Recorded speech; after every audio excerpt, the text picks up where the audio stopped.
I'm Christiane Karam. I'm on faculty here. I'm originally from Beirut, Lebanon. I'm Micaela Catani from Quito, Ecuador. Hi, my name is Agnay Mulay. I'm a 9th semester student from India. I'm very cautious with the word disability. I actually don't believe in this word very much. I feel that it is very damaging as a label, and it conditions one to feel very different, with a negative connotation of what different could be. I think that we're all part of systems, and we also have the incredible ability to create systems, and I think not being able in a particular way creates infinite possibilities in all kinds of different ways, and so I'm a big fan of the differently able label. For me, a disability or having a disability is not something that necessarily defines a person and doesn't stop anyone from achieving whatever they want to achieve or their best self. It's just something that might make it a little bit more challenging. It's a challenge. Disability, in my opinion, is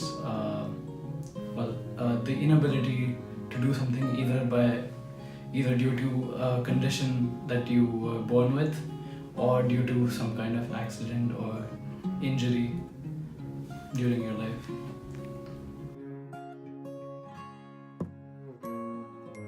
I grew up in Beirut, Lebanon during the Civil War, and obviously that was not a great time to be worried about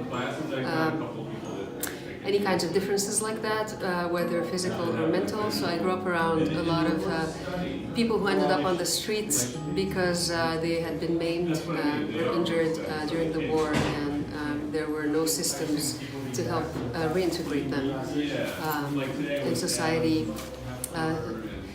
Especially in a place that was we're talking daily bombings and all kinds of emergency situations in a chronic way, which is like twice as devastating as chronic by itself or acute by itself. Same with mental difficulties. There was not a lot of space. It was never a priority in a country that was struggling so much. My sense is that that's gotten a lot better over the last couple of decades. Of course, it's in many parts of the world, it has ways to go, but I do see a difference. And I do appreciate a lot of what's being done in the United States, even though, as I said, the labeling part, I believe, could use some of the work in. Well, repeating the beginning, I'm from Ecuador, and I think sadly in Ecuador a disability has a bad connotation, and for example, if it's something mental, like a mental disability or like psychological disability, people don't really, I don't want to say care, but don't really support it as much. Like they wouldn't try to understand and help you as much as they would maybe just like push you away. In terms of like a physical disability, sadly it's also not very respected. Like at least I remember my high school, we didn't have ramps in every staircase. We didn't have that at all, which is something that also sadly many people don't realize because we don't have that specific disability. But yeah, in Ecuador it's not really that taken in account. As far as I know, disabled people in my country are integrated in the sense that they are kind of forced to adapt to the situation around them, not necessarily because things are provided for them or situations are made more convenient for them.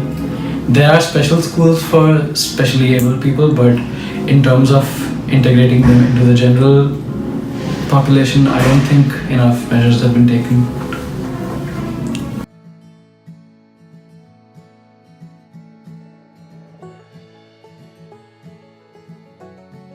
I can speak both for here since I've been here for 20 years and a little bit for Lebanon since I still visit on a regular basis. So back home, as I said, I do see a difference because the country's not in constant survival mode in that very extremely urgent way anymore, even though there's a lot of, still economically and otherwise there are big problems. But there's an extremely creative youth that's doing incredible work with all kinds of organizations and with abuse and substance abuse and with all kinds of mental and physical difficulties. So definitely compared to when I was there, I definitely seen improvement. Here, I always thought it was coming from what I come from. I always thought it was much better, and I always appreciated how respected it was. That particular those populations where there were a lot of efforts to integrate them in the workforce and so on and so forth. Again, my biggest concern moving forward, or the ways I feel I could contribute, which I do with my students and the people I work with, is just really think about our perception and the fact that every single body and every single brain is completely different. We share some commonalities, but the differences are not meant to single us out. The differences are meant to create more possibility for all of us. So I've worked with autistic kids as a counselor in the past. I've worked with all kinds of differently able children and grown-ups, both mentally and physically. I consider myself to be one. And I think it's a beautiful thing. We just need to learn to look at it that way so we can embrace it and all help each other find our full potential.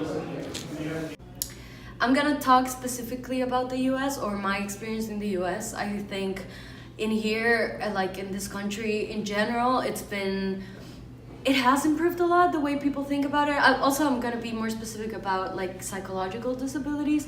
Like people now respect that so much more. They like having a support dog. It's something that a lot of people respect and also you see that around a lot more.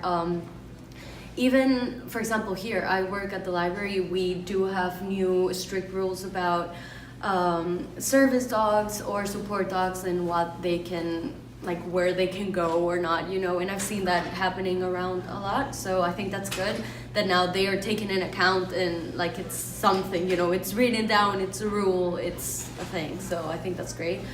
In terms of improvement, talking about the college as well, Berkeley, I do think they have to improve things of physical disabilities. There's still a lot of challenges I've seen for a lot of people. Or, for example, I talked to someone in Boco and they say they also don't have ramps, and they were saying like, oh, because we should and we're dancers, but that has nothing to do with that. Like a lot of people can come visit, or even like if a dancer breaks a leg, they have like no ramps. Some of the things I've seen that, particularly since coming to the US, is that like, at least in the space that I visit most frequently, which is the Berkeley buildings and the local transport system, which is the MBTA trains, I see that they've made the trains very accessible for people in, say, wheelchairs or something. A lot of, like when I see here the buildings, every room has like the Braille script right outside. So we have not a lot of blind students, but I've seen handicapped students who it's easy for them to access every possible resource in the college. And I feel like that should be applied in more places, particularly back home.